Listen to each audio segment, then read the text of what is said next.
let us see what we can learn about those planets or planetary systems.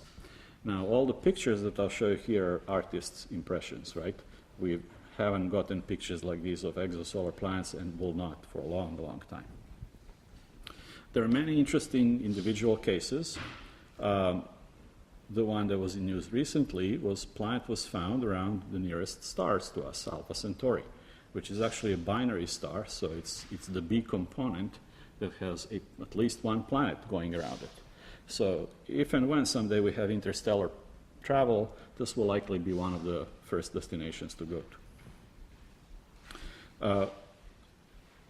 More recently, there was this 5-planet system that they've seen eclipses with Kepler satellite that correspond to not one, but 5 planets in a row. And some of them actually are in the habitable zone. There was a recent, actually very recent case of first Earth-like planet, by mass at least, in habitable zone around a red dwarf star. So what is it that we can do about studying it? From radial velocities, you can measure velocities, obviously. You measure period, because that's the variation.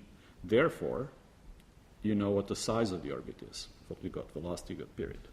And then from that, you can infer mass using Kepler's laws, especially if you know what kind of star it is, and we have some understanding of stellar masses.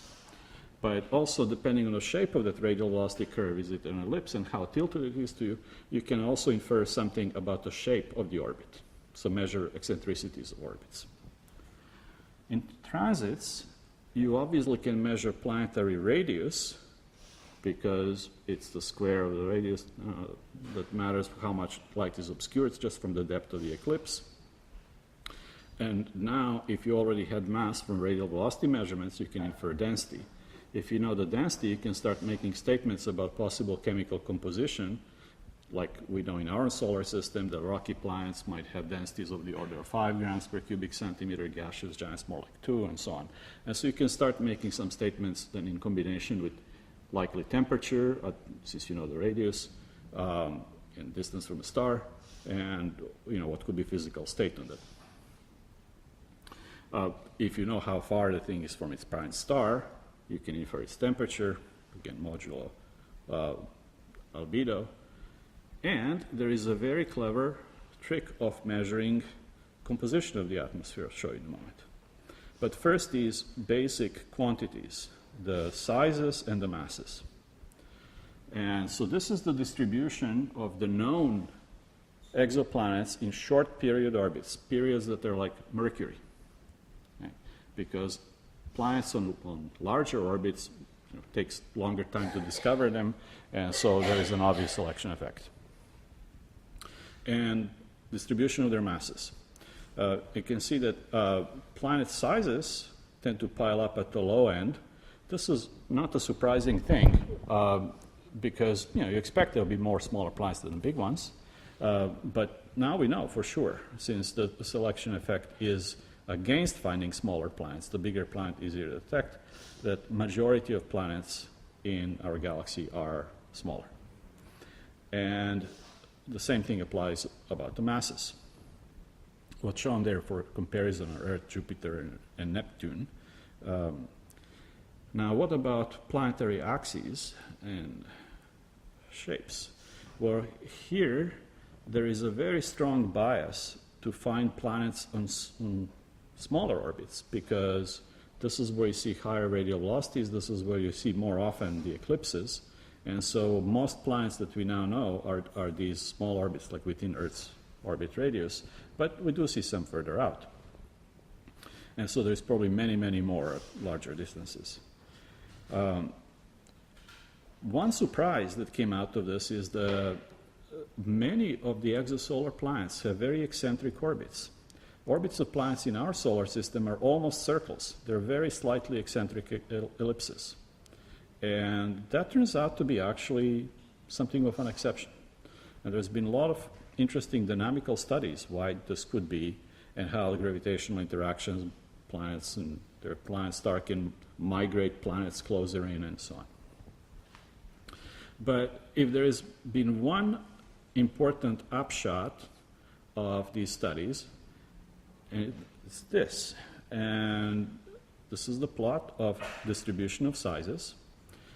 And now, because you know the geometry, and you can assume that on average, orientations of orbits of planets will be isotropic.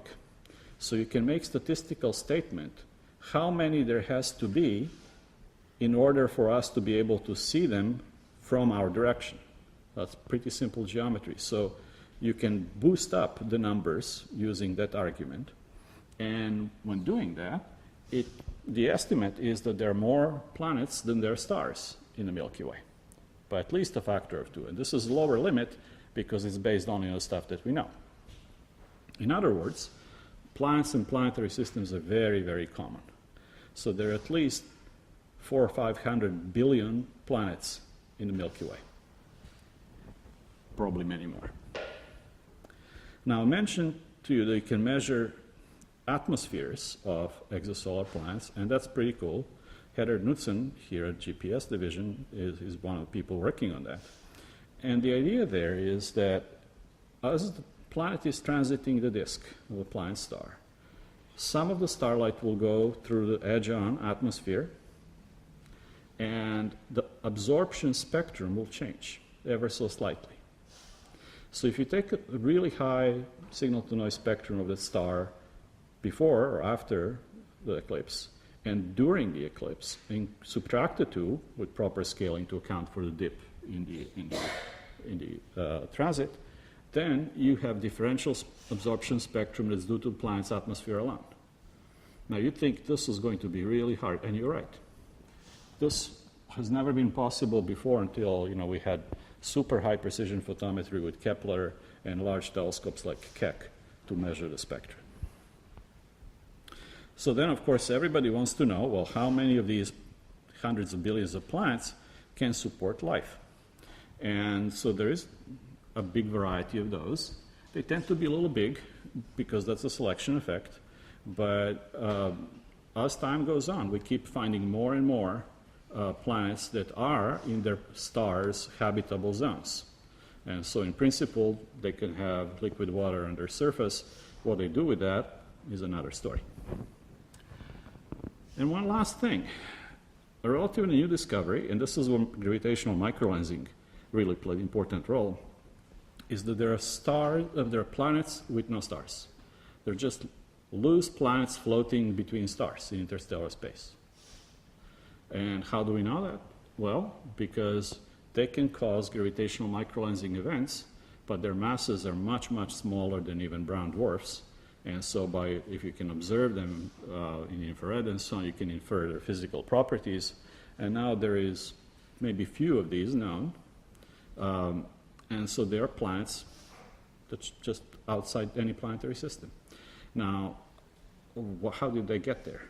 The likely possibility is that they got ejected from their solar systems through dynamical interactions. Just like, say, Jupiter in our own solar system perturbs orbits of comets and asteroids, occasionally some of them get enough kinetic energy to get kicked out. Well, in the early days of planetary systems, such things could have been more common. Or if you have a planetary system forming around a binary star, similar things can happen, and it can clear out some of the planets and push them into interstellar space. Or they may have even formed independently during the star formation process. They weren't even massive enough to become brown dwarfs, but they become interstellar Neptunes or something like that.